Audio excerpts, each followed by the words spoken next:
What is up, guys? Rich the Urban Hunter here at Vance Outdoors on a beautiful Saturday morning.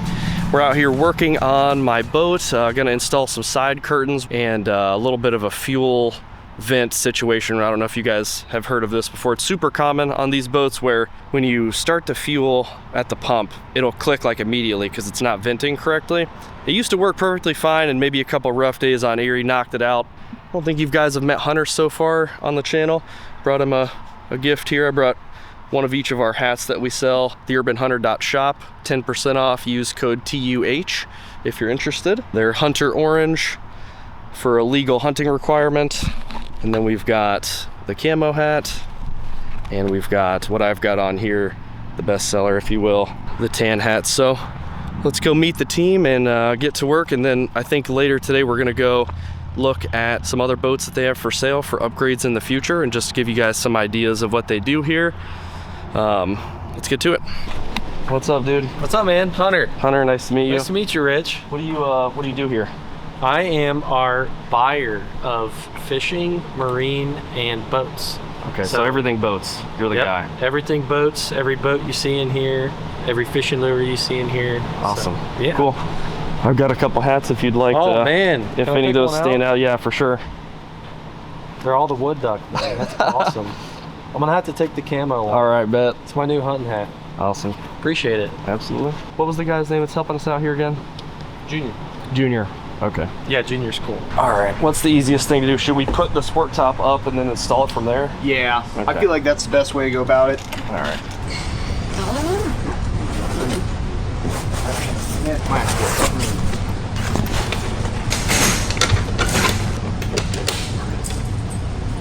You probably don't install a lot of side curtains, do you? It's kind of easy, really. Oh, okay. So most of the ones that we get, like just like this one, the sport track supports the bimini.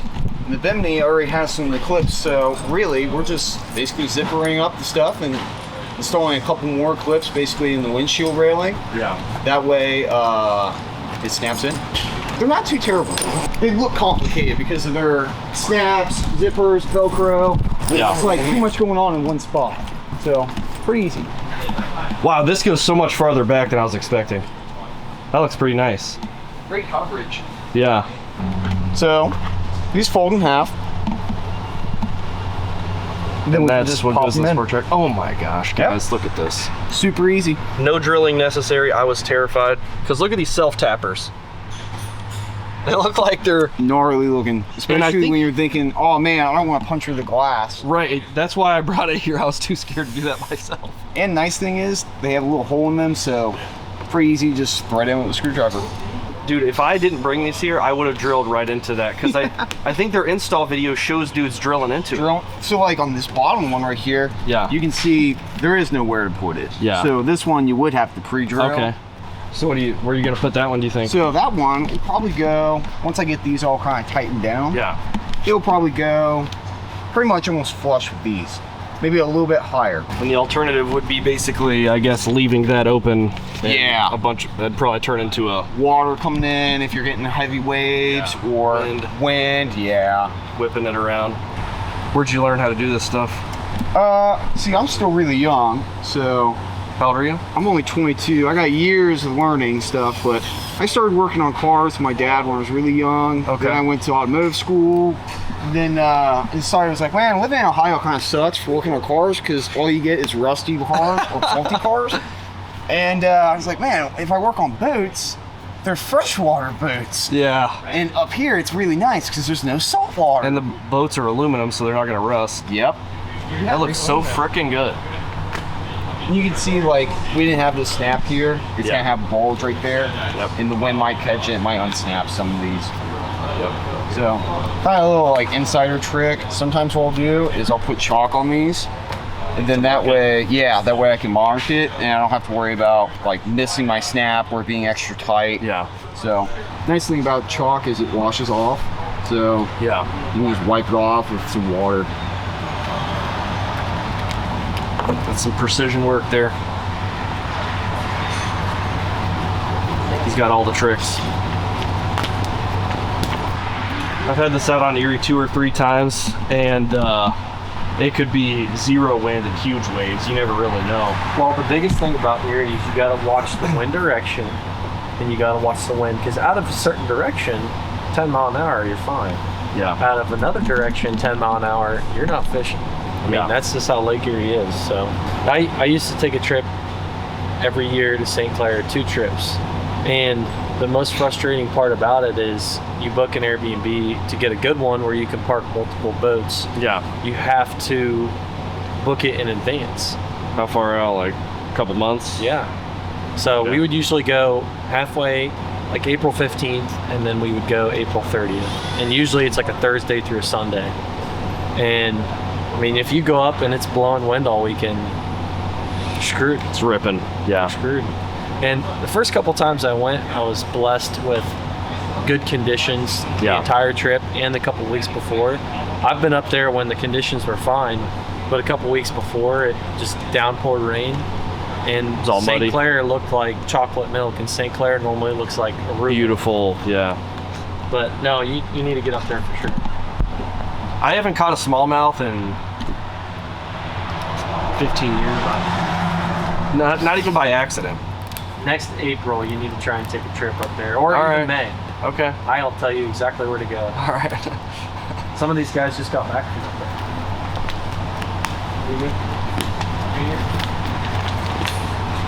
They may need you in a set. Is this done, Junior? Yeah. That's all it's done. I try to only get like name brand nice stuff, you know? That's kind of me. I'd rather spend the extra coin and have something that I know is going to be quality and have like good customer service, a warranty. Exactly. This this support pole here, I drive a lot with this thing up. Yeah. They say it's good for what, 30 miles an hour or something like that? I think they do. But this pole broke on me. I went on Facebook and I said, who makes this stuff? People said Dufort Industries or whatever, they're in Canada. They make all these tops. Yeah. I reached out to them. They said, send me a picture and we'll shoot you out a new one. All I said was like, hey, this thing broke. So I sent them a picture on it, just because there's a lot of people out there that might send them the wrong pole or whatever, then you have a bunch of problems from that. They shipped it pretty quick, but it got stuck in customs for a couple weeks, and it's obviously super easy to pop in there. Took no time at all. And they did that for free. So shout out to Dufort for being a great company that stands behind their product. And my wife and my son are always in this boat with me while I'm fishing. You know, if it rains or whatever, I just like for them to have a little bit more sun protection. So I went ahead and bought the top off of them, or the side curtains off them as well. I will say the only thing I don't like about the bimini's is that they don't have like a stow position. Like to fully lay it down, you're gonna be interfering with your seats and stuff. Yeah, that's true. If you do want to put it down, it just kind of rests on that back. Yeah. It's the only complaint I have with it. Can't believe how fast you're doing this. I mean, this would take me a whole afternoon. Hey, I've done a couple. And you saved me just like, I would have thought to have used anything other than just the screws, the self-tappers. Yeah. And honestly, you know, I've had a couple people come in with the cover themselves where like the boat didn't have any of the snaps in for the actual bimini cover. And they're very confused, like, how do I get this thing to snap in? Yeah. And it's as simple as just, oh, well, here, let me just do this real quick for you. What? I could have been out fishing. Yeah, and these things do grip pretty tight. Like, even with having just a little bit in there, it's hard to move them. Yeah. So you don't really have to worry about them loosening up over time. And they're pretty durable for being plastic, or I'm gonna say composite because a lot of people say plastic and they confuse it with a cheap material. Yeah, yeah. They use a really good composite, probably like ABS or nylon, and it holds up to temperature very well. And like UV, so you don't have to worry about it degrading over the years of use. Yeah, the sun's pretty powerful. Oh gosh, yeah.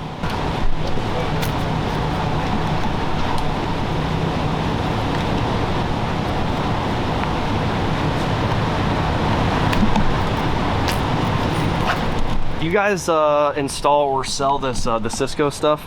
We do a little bit of it. We do more of the, Cisco makes a lot of the sport track bracket stuff for lawn. So I didn't know that. They make the heavy duty sport track brackets now that look very similar to some of these, except they say lawn ball.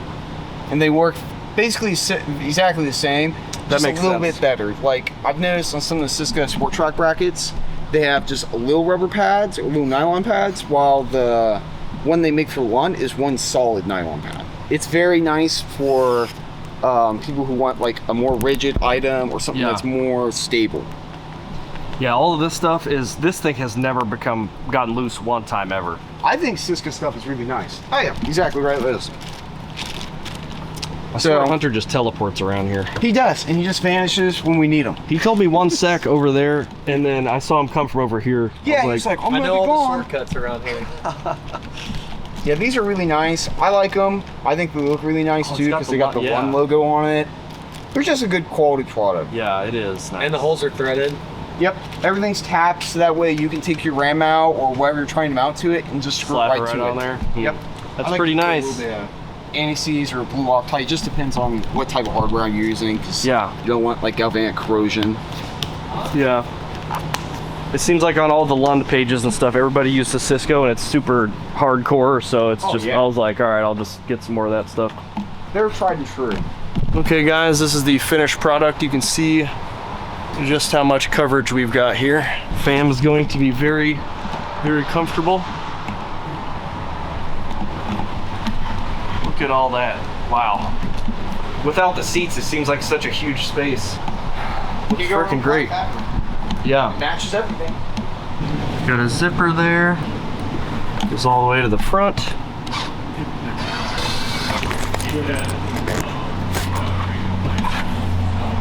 Man, this looks great.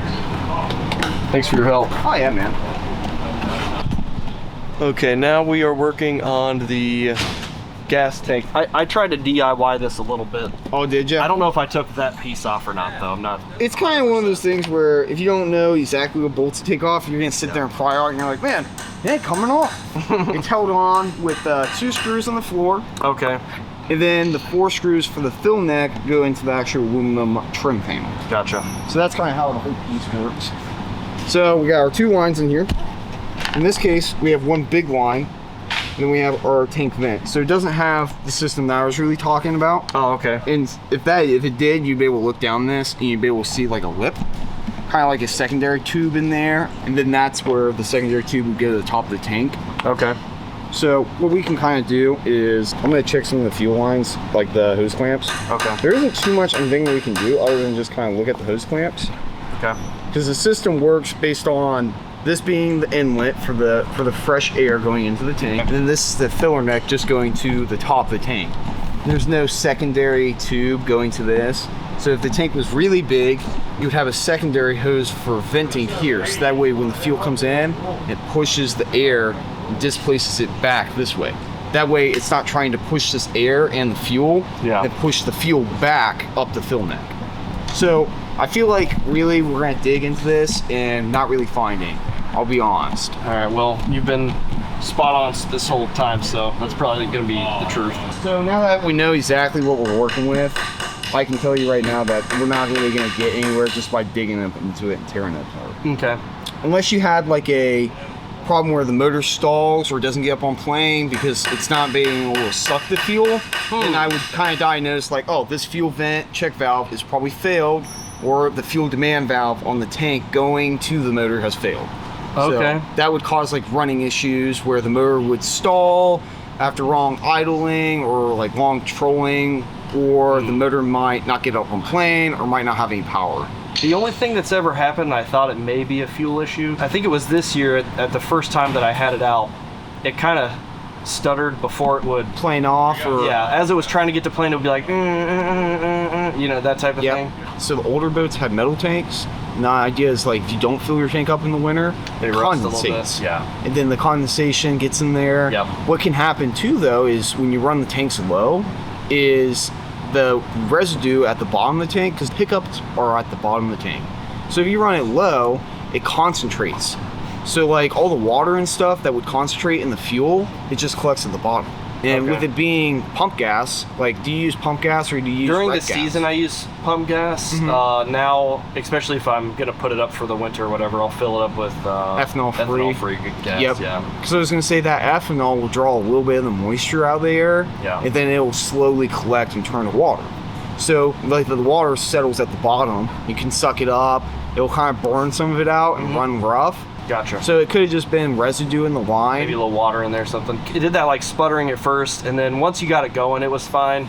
Then I filled it up, and then it it sputtered a couple times and then it kind of stopped, but I've only had it out twice. It could have sucked some air too. Like when we get new motors from the factory, they don't come with gas. So when we go starting them, we gotta key it up a bunch to kind of prime it. Yeah. And if not, the motor will kind of stutter. It might not even run. It might stall. So it might go up and fall on its face. Okay. So it could have just been low tank, some debris, air, kind of a multitude of both, something like that.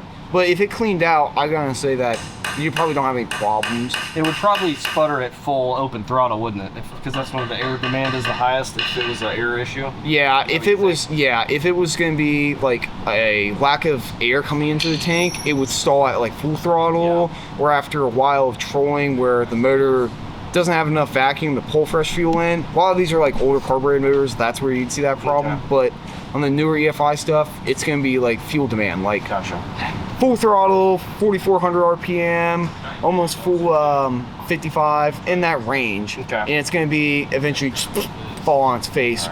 So it was most likely fuel related or contamination. Yeah. Or something like that. And it's pretty common with boats, just because of the ethanol-based fuel that people use. Yeah. As just wrapped up here, got the boat ready to go home. Didn't want to take apart the boat and the fuel tank today, so we'll screw around with that another day. Just wanted to give a shout out to Vance real quick, because I bought this motor. This boat had 40 hours on it. The tilt trim motor was intermittently going out, and then eventually it left me stranded at the boat ramp because it was stuck in the down position. I couldn't raise it up to take the boat home because the motor was in the full down position. It would have scraped across the ground. So I didn't even buy the boat from here originally. In the future, I certainly will buy my next one from here with how well they've taken care of me. They helped me transfer the warranty over to me. They replaced it for free and got me all dialed in. So just really great customer service here, guys. So if you're looking for a boat in the Ohio area, definitely give Vance's a shout out, because all of these boats, doesn't matter the brand, they're all gonna have little issues. Every single one of them will. It's how you get taken care of after your purchase is what really matters, and they're gonna do that here. So let's do a little tour, see, look at some options of some future boats that my family might be upgrading to in the next few years. I'll meet you at the front door with Hunter. We'll take a look at some stuff. Okay guys, we're at the boats. All right, what's some cool stuff you guys are working on? Well, let me give you a quick tour. So this building here actually is our first showroom that we built. Oh, okay. And then we built onto it. Added on. This is kind of where we keep all of our Vuns and our used boats. So a couple anglers, Angler Sport, Rebel Sport. Have you seen the Explorer? That's a new one, right? Yeah, we actually sold out of them. We had, I think we had 2 or 3 of them. 18-footer. It's built more for fishing. You know, yours, you can have the family out on it. It's comfortable, carpet, you know, cushions. A little more That's fishing. That's straight metal, maybe a little bigger than yours. Okay. Strictly fishing. Gotcha. It wouldn't be comfortable with the kids and stuff. Yeah. But nothing soft about it. Yeah. So if someone wants to, like, would you design it on the Lund site and then select all the options, and then any electronics, you guys can add all that stuff, right? Yep. So customer can come in, order it straight from Lund, or we carry stuff on the shelf as well. Yeah. Here's the dang, it's a unit right there. Yeah. Holy moly, I've never seen one of these in person. It's so much bigger than I thought it was. So this is the boat that I run right here. Wow, that is freaking nice. It's a 2075 Pro V Bass. It's pretty awesome, man. You don't really see many bass boats like this. I mean, laid out like this. So. It's not common to have a double console on the Pro V, is it? Hit or miss. Personal preference. Just depends. I like to have it for, you know, the passenger. I think it's rough. Somebody can hide behind it. Yeah. I like the way it's laid out. Yeah, this is an awesome boat. Deck. You can still fish 4 people out of it. And we were talking about electronics earlier. We've got 2 16s and a 12 on this. Check this beat down out. This thing's pretty cool. So you loosen these 2 knobs. God dang, bro, is that a 16 there too? Yeah. That is like hard to put into perspective. And what is that, a 12 or something? That's a 12. 12. So this is a huge unit. Tiny. That's a huge unit right there. Yep. And that's it's like a TV screen. Hand for scale. It's sick. Okay, so it's like it's kind of its own chair almost. It's got like a pedestal. Yeah. So this is the beat down. I think they call this the shorty double stack. Okay. And I really like it because for me, like if I had it like this all the time, I would not be able to see over it driving. Oh, true. I can lower it and completely tilt it, just complete customization. And sounds it's heavy duty. Super solid. Yeah. Super solid. So obviously we did all this here in-house. You know, we do all this kind of stuff all the time. That's crazy. So someone gonna buy this boat like this probably? Yeah, so we run a demo every year. I usually put Oh, okay. This is the demo. 10 to 15 hours on it each year, and then we sell it. So this boat, brand new, it's probably $120,000. Without any electronics on it? No, that's rigged. It's Fully probably closer rigged. to 120. Fully rigged 120. rigged. Like ideal, perfect Yeah, setup. like okay. brand new, and we're selling it for 92 Yeah. with about 10 hours on it. So it'll Okay. be slightly used, and yeah. I got saw you the guys latch. had military discount signs on there. What do Yep. you guys do for that? So Lund offers a military discount on all their models. It just depends on the model. It's just Okay. a straight rebate. So So it's through Lund? yeah. Okay. Yep, and we obviously honor it. So, Yeah. yeah. Cool. Tons of stuff in here. Yeah. One thing that I like about Lund is almost all of their models now are complete wood free. So Oh, okay. wood This is not wood here at all. Oh my gosh, it's all aluminum, I guess? Wow. aluminum and composite. Okay, I didn't know that. Yeah. And then you check out those two compartments too. They're huge. I store everything I own fishing wise in this boat.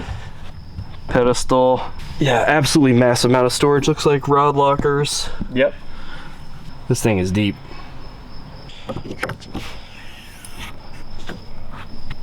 I got it packed full. Yeah. So you guys sell mostly Lunds here, would you say? We do a lot of pontoons too, so More pontoons or less? So we have two brands of pontoons, Bentley Okay. and Barletta. Like this year, it's been a Lund heavy year. It's been a really good year with Lund. So this Nice. year I would tell you Lund, but Yeah. last year it was Barletta and Bentley. The old style, like Four Winds, Sea Ray runabout boats are out, and Tritoons are in, because you can do all the same thing Yeah. and accommodate just as many, if not more, people and more comfortably. We're pretty proud of our dock system we've come up with. Just for basically for displaying purposes? Yeah, just displaying all of our models, and people can get on. Yeah, they're at the right height. What's your most popular pontoon, would you say? So I would tell you it's probably going to be like a Bentley, a Legacy, Tritoon, 22 foot with a 150, and layout's just going to depend on the customer. So Yeah. this is your normal Navigator or Admiral swing or layout. So really, you got the dual captain's chair, and then the front and back lounger. Dang. The same. Wow. It's like a living room chair. Yeah. The second most popular layout is a swing back. I got to show you that. Okay. I need to find some pontoon friends. Yeah. They're just so impractical for serious fishing. Oh, yeah. You know? It's not for fishing. Yeah. Like, I just couldn't help myself. I'd be throwing something in the water. So this is a swing back, and you can literally lay this out any way you want. So you can lay it completely flat. Like a bed. Yep. You can bring this back. Oh, okay. So you can lay that flat, face this, bring this up, face that way. This is for the, all the wives trying to lay out. The ladies like to lay out and tan. Yep. You can face it that way, you can face this way. Nobody's really done that. Yeah. So Bentley and Barletta have both mastered that, but the layout itself has been around for a while. So here's the fishing model. Oh, okay. So this one you could get away with. You got the live well, two Couple fishing rod seats holders. off the back, and you even have a rod locker, which Oh, okay. is pretty unheard of in the pontoon space. Yeah. That is But you can crazy. still have the pontoon layout in the front. Couple walleye in there. Let's say bye to Junior. Back into service.